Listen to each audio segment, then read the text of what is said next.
Everyone, you got Anderson here, one of the co-founders of Quanto. This is part 2 of the ChatGPT Deep Research 2-part series that we have. That's part of a broader ChatGPT series where we're trying to educate accounting firm owners, accountants within the firm, bookkeepers, and how they can better use ChatGPT. And so what I'm really excited about this second part of Deep Research is that you can now take what you learned in part 1, if you're coming straight from that video, about how to use the PhD level intelligence within ChatGPT for your clients. So in part 1, we touched on how you can use this for your firm, how you have a McKinsey level consultant help you around optimizing the best tech stack, being able to understand how to price things better, really asking it the high level questions and getting it to research across the world of the internet to tell you how you can better utilize the resources that you have available and to optimize for your firm. Now we're taking that same approach, but applying that to your clients.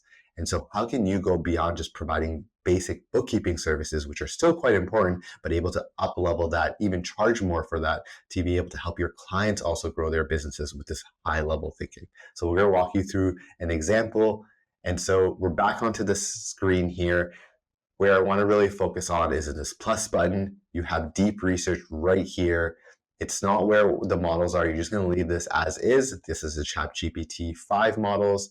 You're going to focus on deep research right here. Before we click onto that, remember what we want to emphasize. You only have 15 to 25 of these deep research, depending on the plan of ChatGPT that you have per month. So you and your team want to make sure that you don't use all of them on just really bad prompts. Prompts are the most important thing where you'll get the most out of the model, just like you're using instructions, statement of operating procedures to help train humans. The prompts are what you help train or tell the agent to be able to give you the right output back. And so I'm going to paste something here. And this is just me typing it out. So this will take a couple of minutes. I'm just pasting here so it can be much faster for you all.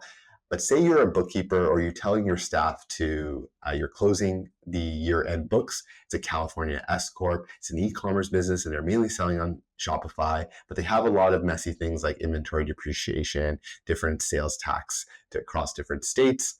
And you want to make sure that you're thinking about things properly. You want to be able to advise them on that. Typically what you would do if you were just offering bookkeeping services and either you push this off to the tax part of your team, or you have external tax firms that you partner with, you would just let them handle it. But now what we're seeing in the age of AI is knowledge is becoming a commodity to a certain extent.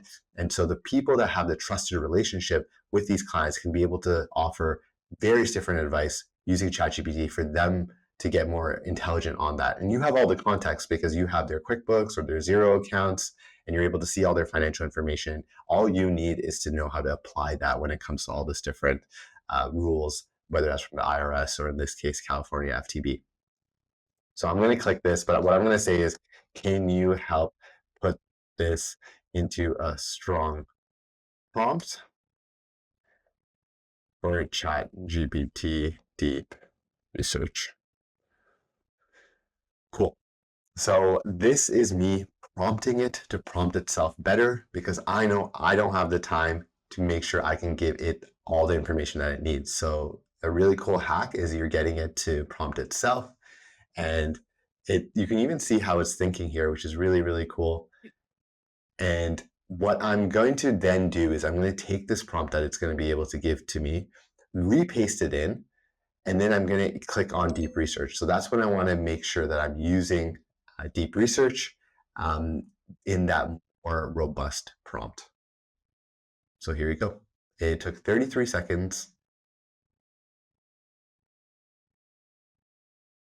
And you can see the level of detail here. So I had my prompt, which it took all that information on, but then it kind of took that and took it to a next level here. It went into all the different valuation methods.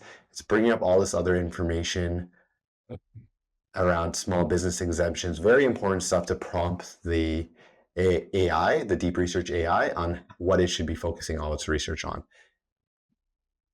This is awesome.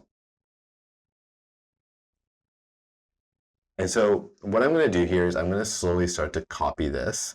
I'm going to make sure that it's kind of finished up before I copy all of it. And then what's the difference between this model and deep research that you might have seen in the last part as well, is that it takes a lot more time for the model to give you the answer. And that's a good thing. I know it might seem like you want the answer right away, but you actually, just like if you were to give this task to a human, you want it to go out and make sure it searches all the different available resources on the internet and then comes back to you with the answer. You wouldn't really want someone to like kind of guess it, especially if it was like an intern or an analyst. You want to make sure that they use the internet. Think of that as ChatGPT, even deep research. It has the functionality to think as deep as a PhD level person, but the difference here is that you need it to give it the right data, which is across the internet. So it's still going. This is pretty long. It's telling you about the style and stuff. What I'm learning from this is next time I should prompt it to give me a little bit shorter of a prompt just for video editing stuff. But in your time, since you have a lot more time, you don't need to wait as you don't need to set that constraint. You can just have it give you this robust level of answer. So I'm going to go here. I'm going to click repaste it. This is just something I like to do. And then I click deep research here. And I'll just click start and then it'll kind of start to populate. So let's start that. I'm going to actually show you. So I'm going to use one of my deep research reports that I have available. And remember, there's only 15 to 25, so you want to be very sparse with this, but I think this one's important enough. I have it already pre-loaded as well, but I want to show you when you do this, sometimes I'll come back to you with more questions because it wants to make sure it gets it right for you because it knows how valuable the number of deep research requests that you have and the amount of time that it takes and the amount of compute that it takes. So it wants to make sure it asks all the questions. So let's read here. Are you operating strictly as a reseller? So let's just have some answers here. Yes, a reseller, but we also manufacture as well. A depreciation, yes, optimize for what you think is best. And then sales tax, let's just say most of the sales are California and New York, and we'll leave it there. Map stack, we use all of those, but just for the ledger. Cool. I know this took a little bit longer, but I wanted to make sure I give it back the information that it wants so that it doesn't go off and just get the wrong information and then you just spent all that time in those resources. So you see this thing called starting research. This is not something that you see when you just use a regular ChatGPT model. You do see it if you use a pro, but we'll chat about that in the next video. But this one is starting research. It'll take a little bit of time. And so thankfully, I've kind of already ran this for us. And so I'm going to jump in here and kind of show you some of the answers once you pull that in. Cool. So here it gave me a bigger prompt. So same thing, I just re-put the prompt in and then I was able to kind of come up with the answers here. So one sec here, let me pull this up. Oh, there we go.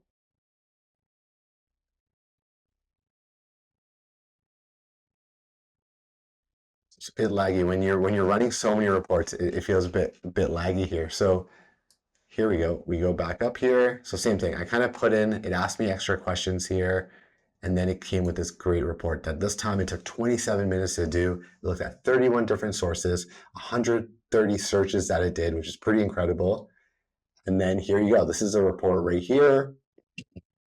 And this is something your bookkeeper could read. You could read, so you can also provide more stronger advisory services. But if you want to be able to kind of scale advisory services across your team, you want your team to be able to read this, learn what it means, and they can also then chat with it to understand areas that they're not familiar with. So say section 79, bonus depreciation, I want to make sure I turn off the ChatGPT research so it doesn't keep using that in the limited reports that I'm able to pull, and say, can you explain this to me like I'm 10 years old? Right? So you can apply this type of logic, and there you go. Oh, let me just make sure ChatGPT Deep Research is not on there. So starting research. So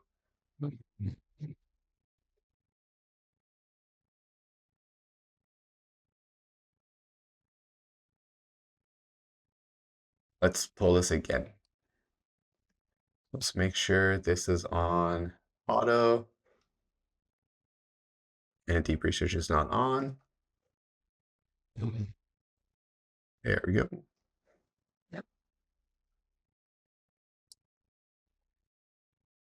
So there you go. Now it's starting to think just using the regular ChatGPT 5 model, and it's going to try, and I'm going to do something which is a pretty interesting thing just for this video. I'm going to click skip. So it's actually going to not use its reasoning model. It's going to try to use one of its more simple models. And then so here you go. It says, imagine your lemonade stand. You buy things like lemon squeeze or cooler cups. And there you go. It's giving you a really cool explanation, like someone who's younger. You can also, you don't have to say you're 10, but you can just say, can you just keep explaining this to me until I understand? Can you use a restaurant as an example? Can you use something in my local town or one of my past clients' industries, so that just it helps you understand it? But that's the power. This is really, really helpful. And so now you can take all this information. You can also ask it to package all this information into a way that you want to be able to showcase to your client. So that's something that you're maybe familiar with already because you're writing emails and doing other things with ChatGPT, but you can copy this, be like, can you put this now into an email that I can just bring to my client in my next meeting? And then there you go. You seem a lot more smarter in those calls. You're adding so much more value, and that's something that you can also price in. So I'll end that here. There's a lot here to cover. This is a little bit longer of a video, but if you have any questions, feel free to reach out, and we're excited to continue this series and show you more ways you can use ChatGPT for your own accounting firm, but also for your clients.